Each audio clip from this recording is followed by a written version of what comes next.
Apple TV debuting its new show, The Studio, yesterday. This is coming after reports that the company is losing more than $1 billion a year from its streaming service. Apple trying to compete in an already crowded streaming space, and we're navigating how to play that sector with the Yahoo Finance playbook. Joining us now is Laura Martin, Senior Media and Internet Analyst at Needham Company. Laura, it is always great to see you and have you on the show. I want to start there with those numbers on Apple TV Plus, Laura. That was the information. They reported Apple TV Plus losing more than $1 billion a year on that streaming service, that they've spent more than $5 billion a year on content since launching Apple TV Plus in 2019. They did say they trimmed it by around $500 million last year. I'm just curious, listen, that made a lot of headlines, Laura. It got a lot of attention. When you saw those numbers, Laura, generally, did that dovetail with your own estimates and forecasts?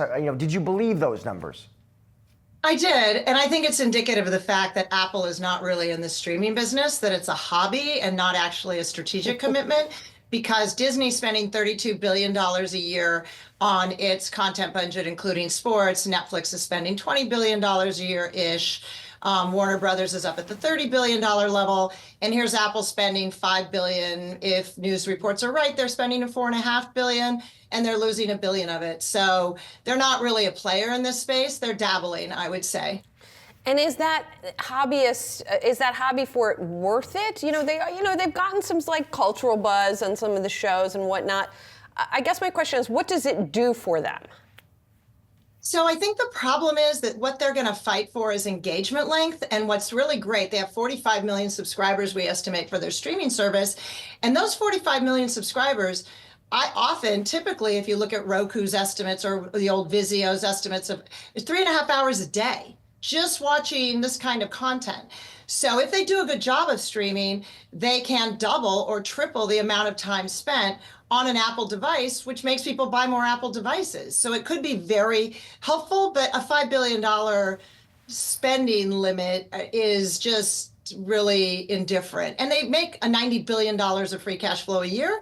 So losing $1 billion, like I said, not much of a commitment for Apple. Let me ask you, Laura, about a different sort of Apple angle here, because you're an Apple bull. You got a buy on the name. I was just curious to get your take on what you make of all the headlines around the company's AI efforts, Laura. The reports about reshuffling the AI executive team and different headlines, Siri virtual assistant team facing delays. As a financial analyst, and you have a buy on this one, what did you make of that? So I think Gen AI is a lot harder than it looks. I think that Apple has been slow. And I think they typically, because they sort of do have this wonderful installed base of loyal iOS owners, they don't act quickly. And now what's happening is they have maturity at the iPhone level, and they're looking for a product to drive replacement cycle. And they were hoping Gen AI would do it. But A, Gen AI didn't come out on time. B, it got very poor reviews by the experts. Many experts get early copies of these new iPhones with Gen AI, and they're tech experts. So it's really hard to actually meet their standards. So really negative buzz about the Gen AI capabilities. And frankly, most consumers on the street have no idea what you're talking about when you ask them about Apple Intelligence. So uncharacteristically for Apple, which is typically a great marketer, most consumers have no idea there's Gen AI or Apple Intelligence built into their new 16E iPhone if they buy one. So what now, Laura, then? Can they salvage it? What do they need to do? We know that there reportedly were some management shakeups within that division. Is that sort of the right tack to take? Yes, it is. You need people probably from outside Apple, I would guess, probably younger people that are more data scientists, more neural engine. A lot of these Gen AI people are not the old AI people. They're like neural engine think tank people, like reading white papers all day long, right? Those people are typically housed at Facebook or Meta or at Google, deep research. So I think that's where Apple has to go to hire these people. The problem is the cultures are really different, right? Both Meta and or DeepSeek, which is Chinese, or over at Google, or even Amazon like Anthropic, which is a big LLM. Those people, it's really hard for them to move to Apple, which is a hardware culture with annual release cycles, when Gen AI is changing sort of daily, weekly, monthly. So the timeframes are really different, which is challenging for Apple. And so, Laura, but you still have a buy on this name. When you're talking to clients and explaining why, what's the thesis there then? Oh, well, so what's happening is I think Wall Street loves the upside potential of earnings of generative AI. But as you know, we're in the investment cycle of the generative AI. We're building the large language models. So Amazon will spend $105 billion this year alone. So Google will spend 85 billion, Meta will spend 60 billion.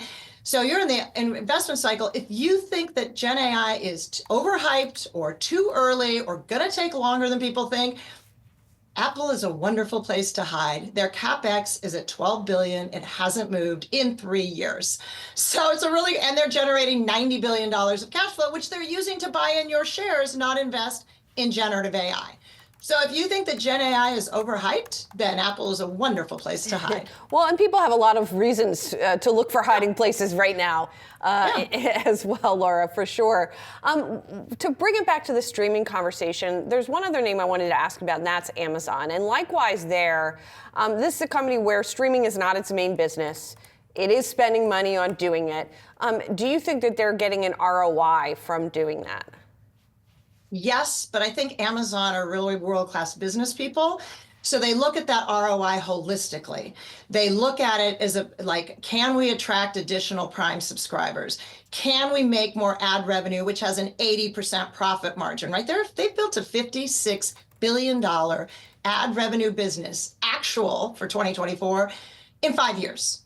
Right. And so what helps drive that is in January, now it's going to grow faster this year, because in January, they made every single of last year, they made every single Amazon subscriber an ad-driven subscriber. So their connected television ad units, which are like $30 ad units, are driving growth upside. And they're connecting those to purchases on Amazon, which helps them sell e-commerce units and e-commerce advertising. So holistically, absolutely, it is a great economic play for them. I don't think they care if they lose $1 billion to $3 billion on the actual service. They're playing a bigger multi-subsidiary game here, including generative AI, because the more they have in their library, the better it teaches their large language models, which is a product they can sell to other people. Laura, always great to see you and to have you on the show. Thanks for joining us. Thank you.